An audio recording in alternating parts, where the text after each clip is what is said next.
हम इस समय बयासी में हैं, गंगा तट के किनारे एक धार्मिक आयोजन एक भव्य रूप ले रहा है आपके बलिया जनपद में। यूपी और बिहार का सीमा ये रास्ता जाता है, जिस रास्ते के किनारे आप देखे होंगे कि एक बड़ा पुल, एक बड़ा जो संगम घाट पर स्थित एक बड़ा सेतु है, उस सेतु के किनारे, उसी रोड के किनारे एक बड़ा सा आयोजन, एक धार्मिक आयोजन हो रहा है, जिसमें जीयर स्वामी जी खुद यहाँ मौजूद हैं। 4 महीने तक यहाँ निवास करेंगे, लोगों को अपना आशीर्वाद देंगे।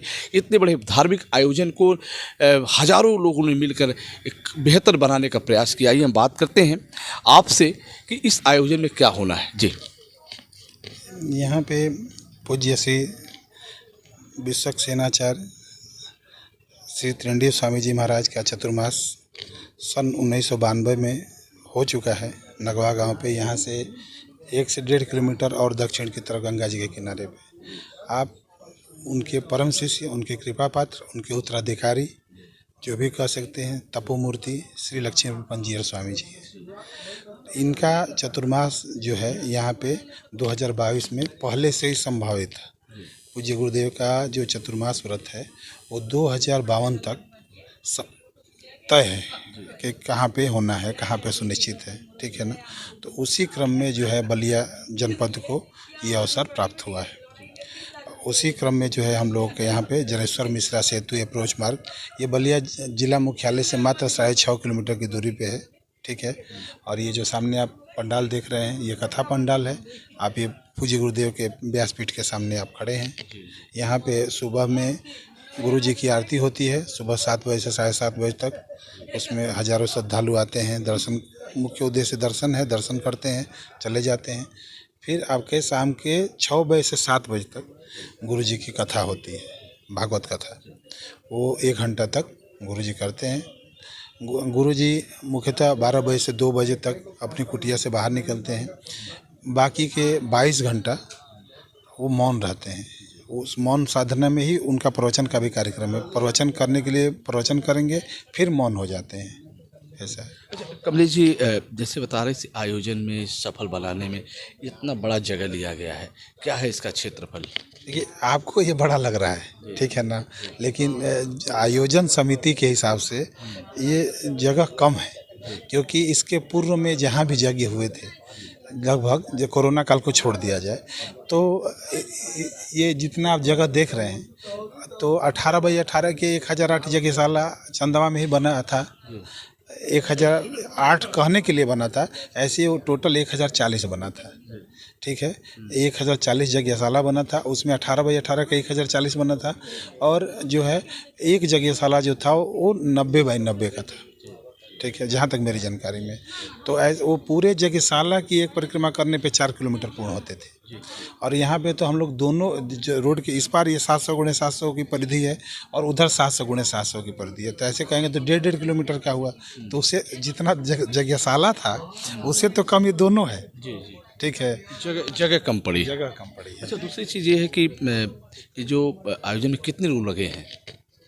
आयोजन में लगे नहीं, पूरा जनपद लगा है। मुख्यतः आपके भरसौता से लेके और मिड्ढा तक, भरसौता, हल्दी, रेपुरा, ननपुर, चैन छपड़ा, बजराहा, आप जो भी ले लेंगे इधर से आप, मुख्यतः 4 गांव के बीच में ये यज्ञ हो रही है।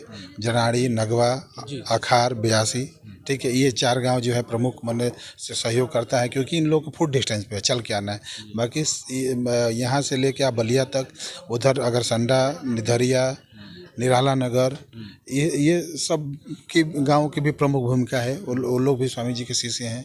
और स्वामी जी चूँकि वैष्णव संत है, कोई पथ तो है नहीं जैसे अन्य जो पथ होते हैं, जैसे वैसे पथानुगामी तो है नहीं। हम लोग तो वैष्णव परंपरा के हैं, सिर्फ वैष्णव धर्म ही धर्म है, बाकी सब तो पंथ हैं। जैसे किसी को मानने वाले लोग हैं, हम लोग तो भगवान विष्णु को मानने वाले हैं, और भगवान विष्णु के नाभि से ही ब्रह्मा की उत्पत्ति हुई थी। तो हम लोग तो जो सृष्टि को रचे हैं उन्हीं से जुड़े हुए हैं। तो हम लोग के तो कोई ये नहीं कि हमारा कौन है, सभी हम ही लोगों के हैं, सभी हमारे गुरुदेव के ही परंपरा के हैं। आप बहुत पुराने, हम देख रहे हैं कई सालों से, तो हम देख रहे हैं आपके स्वामी जी के बहुत सानिध्य में हैं, उनके साथ हमेशा देखा जाता है। आप हर फोटो में, हर जगह पे, हर कार्यक्रम में आप रहते हैं। यहाँ से बक्सर तक, उसके और भी जगह पे हमने आपको देखा है। खैर, अच्छा लगता है, धार्मिक विचारधारा के आप हैं। दूसरा कि जैसे बलिया में इतना बड़ा यज्ञ हो रहा है, जैसा आपने बताया, तो बलिया यानी यूपी के अलावा और भी जनपद से लोग आते हैं क्या? देखिए, मुख्यतः और जनपद से ही लोग आते हैं। हमारे गुरुजी की एक विशेष परंपरा जो है, हमारे गुरुजी की जो एक विशेष परंपरा जो है कि गुरुजी जैसे आप अन्य कथावाचक जो देखेंगे, मैं नाम नहीं लूँगा, आप सबको जानते हैं, उन लोगों का मुख्यतः जो कार्यक्रम होते हैं वो नगर में होते हैं, जो टाउन एरिया होता है। और हमारे गुरुजी की जो कथा है वो नगर से बाहर होती है, क्योंकि इनको लगता है कि जहाँ दूर सुदूर गांव तक जहाँ कोई नहीं पहुंच पाता है, संत महात्मा कथावाचक, वहाँ हमको पहुंचना चाहिए और वहाँ के लोगों को प्रेरित करना चाहिए कि धर्म क्या है, यज्ञ क्या है, पूजा क्या है, जीवन का आचरण कैसा होना चाहिए, क्या शिष्टाचार है, वेद के अनुसार जीवन पद्धति कैसी होनी चाहिए। ये गुरुजी हमको, हमारे गुरुजी जो हैं, पूज्य स्वामी जी जो हैं, वो आके गांव-गांव में बताने का कार्य करते हैं। ठीक है। और जैसे जो ये एक मंडप है, ये जहाँ प्रवचन हो रहा है, इसकी कैपेसिटी क्या, कितने लोग बैठ सकते हैं यहाँ पे? ऐसे तो देखिए, हम लोग लगभग 50,000 लोगों के हिसाब से बनाते हैं, ठीक है, और उतना में हो जाता है।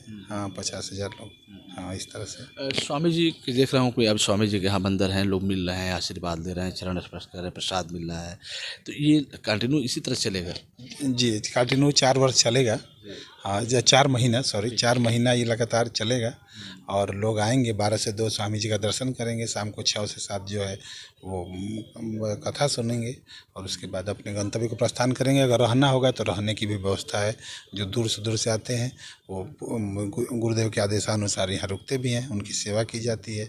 पूरे जनपद का परम सौभाग्य है कि इतना बड़ा आयोजन हो रहा है।